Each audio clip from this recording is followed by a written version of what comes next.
నీ పాదాలకు వల్ల నా అడుగులు సాగాలమ్మా, నీ పెదవుల చిరునవ్వుల్లా నా ఊపిరి వెలగాలమ్మా. నిరంతరం నీ చంటి పాపల్లే ఉండాలి నేనన్నాళ్ళకి, నిన్ను దిలెంతగా ఎదగాలనుకోనే అమ్మా.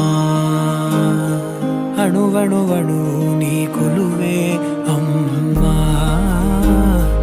ఎదసడిలో శృతిలయలు నువ్వే అమ్మా. నే కొలిచే శారదవే, నన్ను నిత్యం నడిపే సారథివే.